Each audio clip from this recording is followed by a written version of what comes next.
Referee ও ফিফার বিরুদ্ধে ৫ কোটি টাকার মামলা করতে গেলেন নোয়াখালীর এক ব্যক্তি। আর্জেন্টিনার পক্ষ নিয়েছে রেফারি, সেই অভিযোগ নিয়ে থানায় উপস্থিত হয়েছেন ওই ব্রাজিল ভক্ত। প্রায় ১৫ থেকে ২০ জনের বিরুদ্ধে মামলা করতে গিয়েছিলেন তিনি। হাস্যকর এই ঘটনা নিয়ে থাকছে প্রতিবেদনে। নোয়াখালীতে বিশ্বকাপ ফুটবলের একটি ম্যাচ ঘিরে ঘটে গেছে বেশ ব্যতিক্রমী এক ঘটনা। রেফারিংয়ে পক্ষপাতের অভিযোগ তুলে ফিফার সভাপতি জিয়ানি ইনফান্তিনো ও ম্যাচের প্রধান রেফারির বিরুদ্ধে স্থানীয় থানায় লিখিত অভিযোগ দিতে হাজির হন এক তরুণ। ঘটনাটি সামাজিক যোগাযোগ মাধ্যমে ছড়িয়ে পড়ার পর ব্যাপক আলোচনা শুরু হয়েছে। জানা গেছে, সদর উপজেলার মান্দারতলী গ্রামের ২২ বছর বয়সী মোহাম্মদ রাকিব বুধবার রাতে সুধারাম মডেল থানায় যান। তিনি দাবি করেন, আর্জেন্টিনা ও মিশরের মধ্যকার বিশ্বকাপের ম্যাচে রেফারি এক পক্ষকে অন্যায্য সুবিধা দিয়েছে। স্থানীয় করমুল্লা বাজারে বড় পর্দায় খেলা দেখার সময় তিনি ও অন্য সমর্থকেরা এসব সিদ্ধান্ত প্রত্যক্ষ করেছেন বলেও অভিযোগে উল্লেখ করেন। রাকিবের ভাষ্য অনুযায়ী ম্যাচে বিতর্কিত পেনাল্টি, বৈধ গোল বাতিল এবং মিশরের খেলোয়াড় ও কোচের বিরুদ্ধে পক্ষপাতমূলক সিদ্ধান্তের কারণে ফলাফল প্রভাবিত করেছে।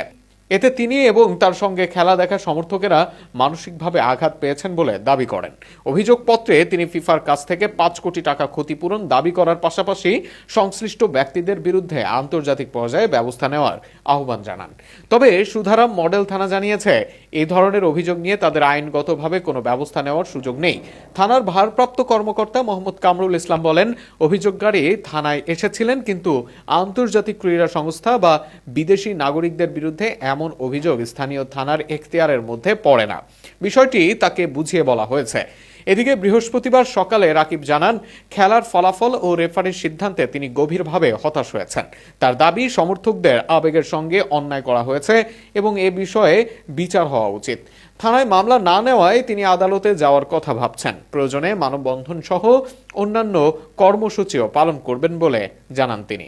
বিশ্বকাপ ফুটবল নিয়ে সমর্থকদের আবেগ নতুন কিছু নয়, তবে মাঠের সিদ্ধান্ত নিয়ে ক্ষোভ থেকে ফিফা সভাপতি ও রেফারির বিরুদ্ধে থানায় অভিযোগ দেওয়ার ঘটনা নোয়াখালীতে কৌতূহল ও আলোচনার নতুন খোরাক জুগিয়েছে।